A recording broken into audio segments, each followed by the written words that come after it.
Hey guys, in this video we're going to be doing X Factor chimps. So what we're going to do is we're going to start off with a dart monkey there, and we're going to place it as high as we can and as far left as we can, kind of up there. And then another dart monkey. And we're going to note the dart's placement. Its left foot should line up with the edge of the crack with just a few pixels gap between the edge of the foot and the lower edge of the crack. You can see over there. And that's where we're going to want to place him. You'll probably want to turn off auto start for this map. Next we're going to take a sniper right there and set him on strong.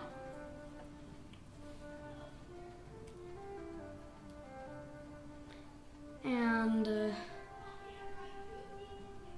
then we're going to take another sniper right there and set it on strong. So yeah, it's been a long wait for this video. It's mostly because I've been super busy really though this month, like hardly had any time to figure out the strategy and edit it, so. Next we're going to take a ninja monkey and we're going to place it right here. Zoom in here so you can see the placement better. If you look at the edges of its range, you can tell it sort of lines up with the edge of that dart on the middle thing, tunnel. And then look at the other edges to make sure it's lined up in the middle of the thing. And so we're gonna buy Ninja Discipline. And the reason why we want to be so precise with its placement is so that it hits both tracks equally. We're gonna buy Seeking Striking here, so that certain paths aren't a lot weaker than other paths, because you want to usually defend them all equally. So yeah, then we're gonna buy Sharp Shurikens.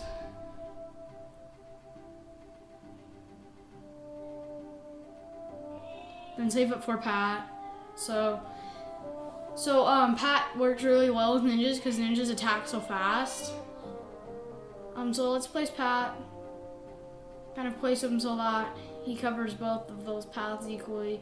Doesn't have to be quite exactly perfect. Set him on strong. Standard protocol to put Pat on strong just because he does many layers of damage. You may need to micro your snipers onto first a little bit if you think you're going to. Okay, so let's use Rallying Roar when the ninja starts attacking this round.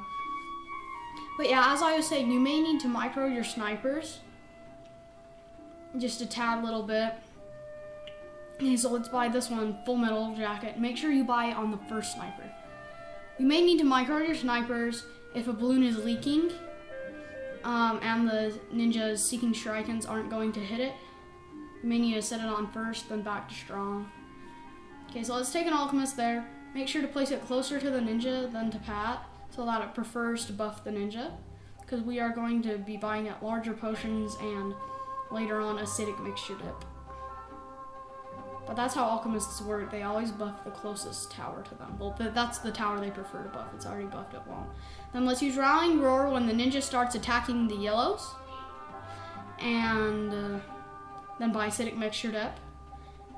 You shouldn't need it with a sniper with Full Metal Jacket, but you never know. Sometimes a balloon might leak through and can be safe. Then we're gonna buy Berserker Brew and then Caltrops. And at this point, we're just going to be saving up for Bloonjitsus. We won't need any abilities till around 36, which is when we are going to afford the Bloonjitsus. So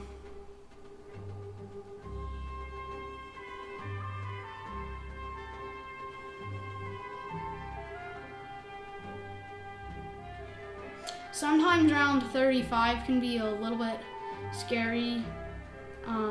Okay, so then let's buy Bloonjitsus and Rallying Roar when the ninja starts attacking the first wave of pinks. That just helps to reduce RNG with the Berserker Brew.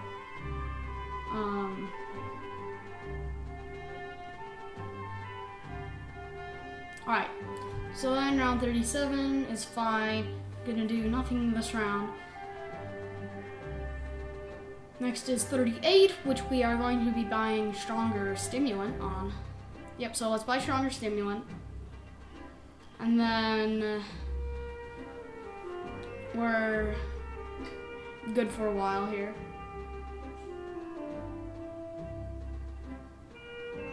Let's use Rallying Roar when the ninja starts attacking the MOAB.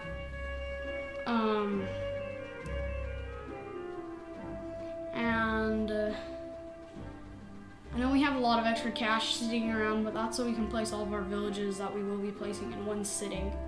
Okay, and let's use Rallying Roar when the ninja starts attacking the ceramics. Not strictly necessary, but it reduces all RNG. Okay, then let's take a village, place it as high as possible, and make sure that Pat is barely not in range. Right there. We're gonna buy it Monkey Business. Then take in a second village right next to the first one, upgrade it to Monkey Commerce. Also upgrade the second village to Monkey Commerce, and place another ninja at the edge of its range. Sort of lines up with that little out jut or whatever. Then we're gonna place him down, give him double shot and caltrops. Okay. And then we're gonna just save it for Bloonjitsu, get him Bloonjitsu. Alright. Okay, so Bloonjitsu. Next we are going to be getting jungle drums on the second village. We're also going to upgrade our Alchemist to faster throwing. Okay, so now this is the part about placing down shinobis. This is a lot of trial and error. I recommend practicing in sandbox. First, what we're gonna do is we're gonna take a ninja, we're gonna place it as tightly as we can to use the least space possible, because we're gonna try to be fitting 20 shinobi ninjas, all with the Bloonjitsus in all of them's range.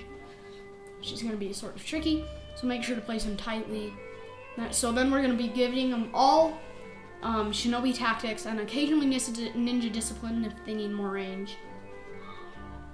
Let's take another one. And once again, as it is a shinobi ninja, we're gonna place it as tight as possible and then get shinobi tactics. A handy trick for this, if you're playing on the computer, you can click on your monkey, set it down on top of somewhere where it's impossible to set it down normally, and then click somewhere else, and then it's a lot more high precision. Moving your mouse 5 pixels moves the ninja monkey over 1, which can be nice. Okay, so let's take more. We're gonna just keep building it up, place it as tight as possible. Ideally, these first ones, you want to be in the range of both villages, because then they have the 15% discount, which makes them a lot cheaper, and it makes it building up the first shinobis a lot quicker. And so what I like to do is after the end of the round, I just place down a shinobi ninja and play out the next round, because it can be tricky to place a ninja in the middle of a round. Yep, so next ninja. And we're gonna just keep placing these guys. You can see here that I'm trying to be as tight as possible, so I don't have to buy ninja discipline to increase the range.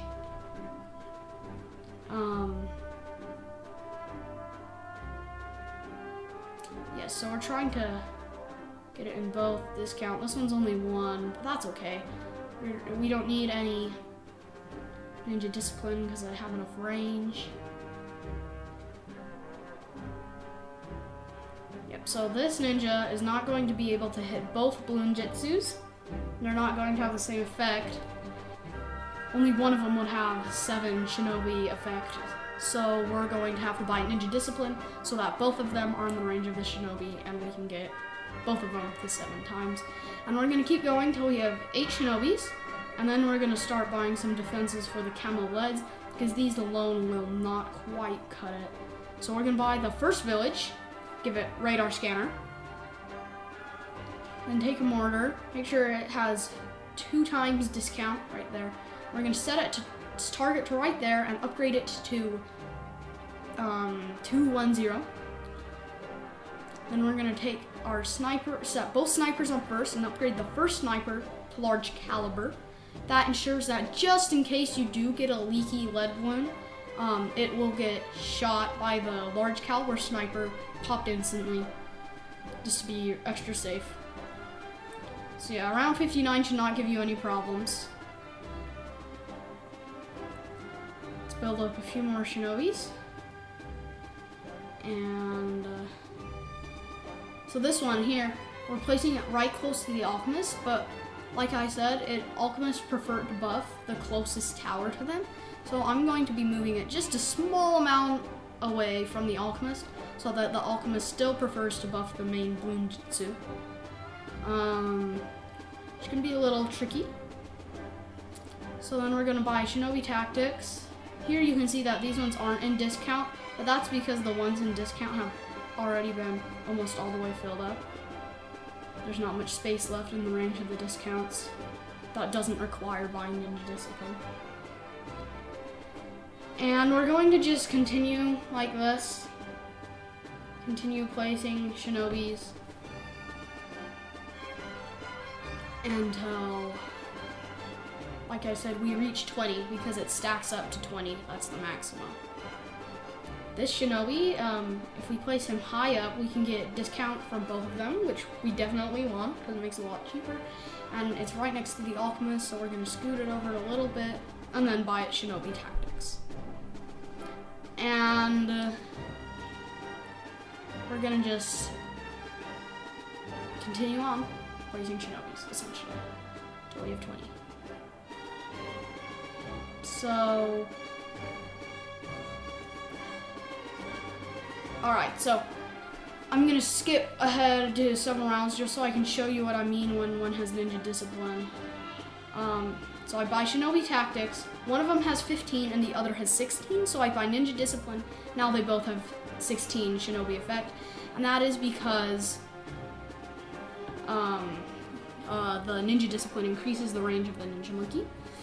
Sometimes, this is my last Shinobi, my 20th Shinobi. I've gotten most of them all placed. This one is not in the range of the village, so it doesn't have the extra range increase from the village. And when I place it down, upgrade it to Shinobi Tactics, which I will do here shortly, and Ninja Discipline because it clearly can't hit both. One of them has 20 and the other has 19. So I'm going to actually place down another village because that one wasn't in the range of any village because the village effect doesn't stack. So I'm going to place down another just base village to increase its range so that it increases its range and hits both Bloonjitsus. I'm going to buy it just in the range of discount to make it cheaper. But yeah, now both of them have 20. And we're going to be good until round 82. Round 82, we will need an ability. It's pretty easy to use, not hard to time. And what we're going to do is we're going to use Rallying Roar when the ninjas start attacking, the Bloonjitsus start attacking the fortified BFBs. So you can see there the fortified BFBs. Rallying Roar helps eradicate them. And then we just take it for Grandmaster Ninja, which is 37,800. And we'll be affording it this round by Grandmaster Ninja. And then it gets a lot easier. And so next is just to buy a Monkey Intelligence Bureau so that our Grandmaster Ninja and Bloonjitsu can pop lead and DDTs. So let's get it, Monkey Intelligence Bureau. And then we're going to be good for quite a while here.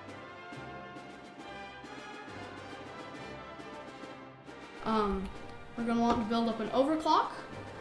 So, but we'll have to start with Cleansing Foam. So,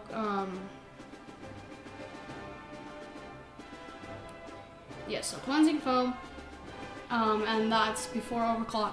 This round we'll want to use an ability. It's not strictly necessary. It's just to make it a lot safer on these ZOMGs.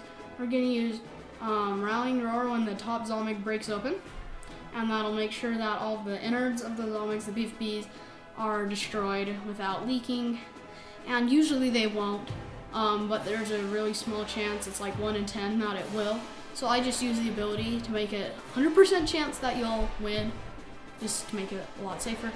And so that we have to use that on all of the rounds where ZOMGs come.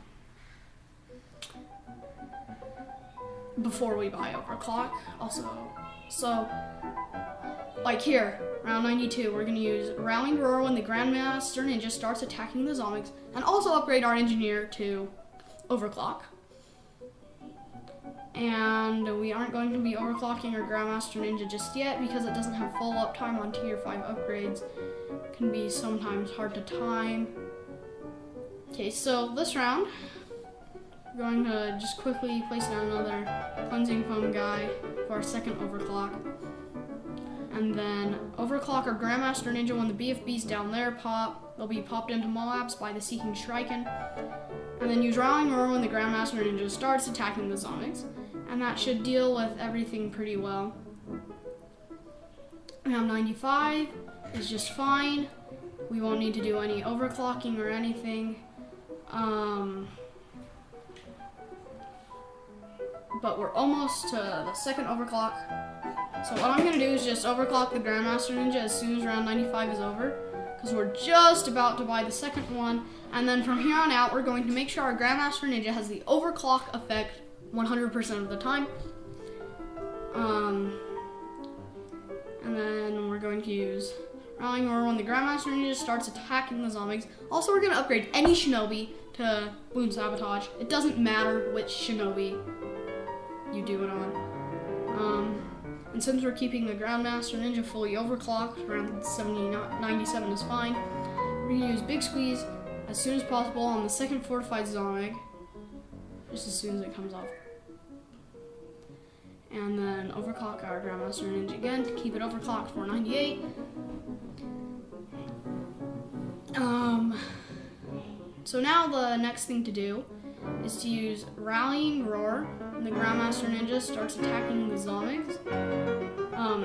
Essentially, when the first ZOMG comes out of the tunnel is the better way to think about it. And make sure to keep it overclocked all the time just to make it safer. Let's take a Spike Factory and give it Spike Storm and bigger stacks. And start round 99. We're going to use Bloon Sabotage when the DDTs start coming. Then buy an Alchemist down there so it can only hit the Spike Storm, and we're going to buy a stronger stimulant. And we're going to use Spike Storm when the bat is right on top of Spike Storm Tower, and we're going to use Rallying Roar. And then that should be it. And thank you for watching this video, and make sure to check out all my other videos.